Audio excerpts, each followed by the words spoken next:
Sir আপনাদের বিলটা আপনি কি ক্যাশে পেমেন্ট করবেন না কার্ডে? ক্যাশ। সরি, আমার কাছে আসলে ক্যাশ নাই। এক মিনিট, আমি আপনাকে কার্ড দিয়ে দিচ্ছি, আপনি কার্ডে পেমেন্ট করে দাও।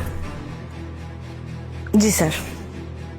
কি ব্যাপার আলিফ, তোমার ওয়ালেটে ক্যাশ নাই?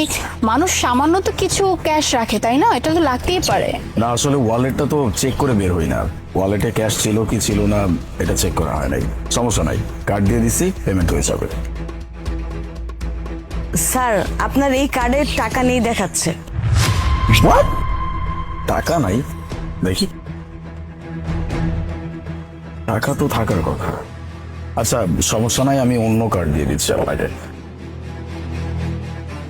এই নিন, এটাতে টাকা আছে। Thank you sir. আমি নিজেও ঠিক বুঝতে পারতেছি না, আমার ওই কার্ডেও তো টাকা থাকার কথা।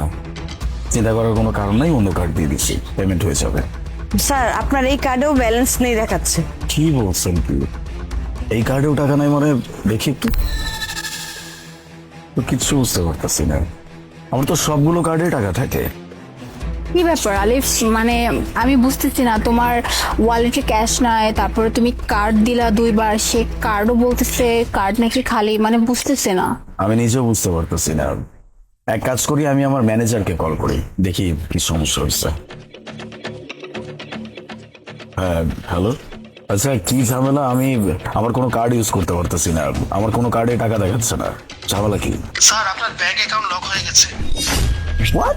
আগের যেসব টাকা ছিল এগুলো তুলতে পারবেন না, লস হয়ে গেছে। আচ্ছা ঠিক আছে, আমি যত তাড়াতাড়ি সম্ভব আসতেছি। আর আপনি এক কাজ করেন, এটা তাড়াতাড়ি কিছু করার ব্যবস্থা করো। আচ্ছা ঠিক আছে স্যার। ওকে। কি ব্যাপার আলিফ, কি হয়েছে? মানে আমি শুনলাম লসের মতো একটা কথা। হ্যাঁ, আসলে আমার কার্ডে টাকা না থাকার কারণ হচ্ছে আমি যেখানে আমার এতগুলো টাকা ইনভেস্ট করছিলাম, মানে সম্পূর্ণ টাকা জলে গেছে, টাকাটা লসে চলে গেছে।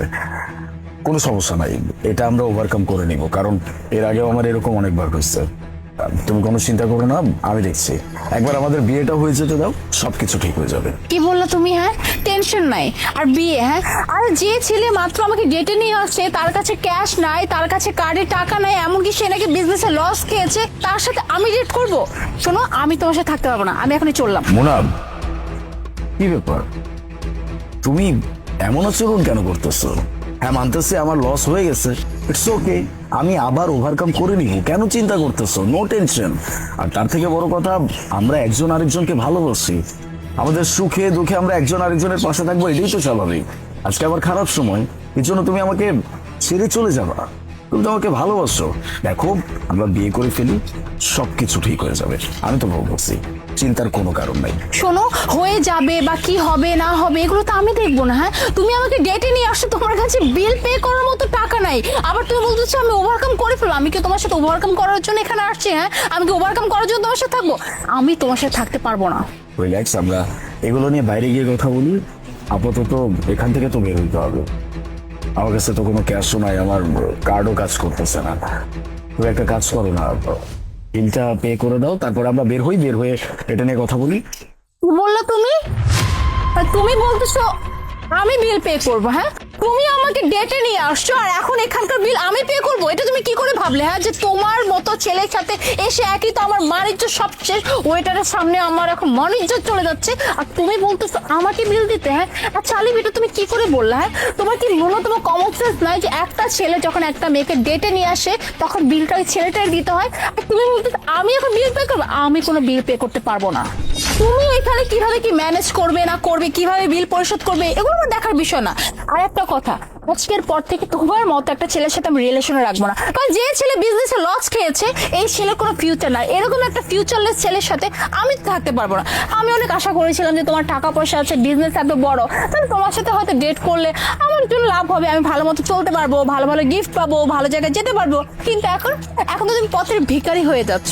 আর তুমি কি ভাবছো আমার মতো একটা মেয়ে তোমার মতো ছেলের সাথে লং টাইম থাকবে? এটা কোনোদিনও পসিবল না। সো আজকের পর থেকে তোমার সাথে আমার কোনো রিলেশন। আর হ্যাঁ, আমার সাথে তুমি কন্ট্যাক্ট করার চেষ্টা করো, ঠিক আছে? আর করবে কিভাবে? আমি এক্ষুনি তোমার নাম্বারটা ব্লক করে দিচ্ছি যাতে তুমি আমার সাথে কোনো কন্ট্যাক্ট না করতে পারো। সো আল্লাহ হাফেজ।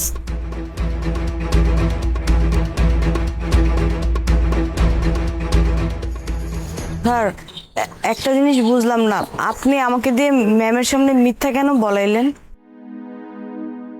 খুবই সিম্পল একটা বিষয়। একটা মানুষকে আমি 3 বছর যাবত ডেট করতেছি, তাকে আমি ভালোবাসি। সে আমাকে কতটুকু ভালোবাসে এটা আমি কখনো চেক করার চেষ্টাও করিনি। আমার যত ফ্রেন্ডস, আমার যত কলিগস বা আমার পার্টনার্স, এরা সবাই আমাকে বলতো যে আপনি যাকে ভালোবাসেন বা তুই যাকে ভালোবাসিস, এই মানুষটা আসলে তোকে ভালোবাসে না। সে শুধুমাত্র ওর টাকা পয়সা, অর্থ সম্পত্তি, বাড়ি গাড়ি, এইসব কিছুকে ভালোবাসে।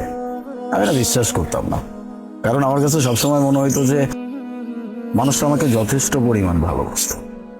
তারপরে যখন লাস্ট টাইম আমার বাবা মা আমাকে বলল যে বাবা বিয়ে যেহেতু করবা তাহলে অন্তত একটাবার চেক করে নাও, এরপরে ছোট্টই নাটক, আপনাকে মিথ্যা কথা বলা, আবার মিথ্যা কথা বলা, কিন্তু তাতে যে আমার ক্ষতি হয়েছে তা কিন্তু না, অনেক উপকার হয়েছে।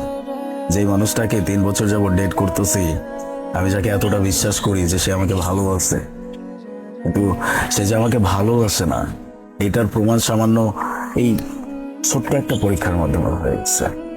আমি জোর বাচ্চা বেঁচে গেছি। এরকম একটা মানুষ আমার জীবনে আসলে হয়তোবা আমি আজীবন সুখী হতে পারতাম না। থ্যাংক ইউ ভেরি মাচ আমার কথা মতো মিথ্যা কথা বলার জন্য। স্যার আপনি যেটা করেছেন একদম ঠিক কাজ করেছেন, কারণ যেই মেয়ে লোভী তার সাথে আর যাই হোক সম্পর্ক টিকিয়ে রাখা ঠিক না। আর আপনাকে যেই বুদ্ধিটা দিয়েছে একদম সঠিক বুদ্ধি দিয়েছে যে আপনি বড়দের কথা অবাধ্য হননি। যেই মেয়ে লোভী তার সাথে সম্পর্ক রাখাটা আসলেও ঠিক না।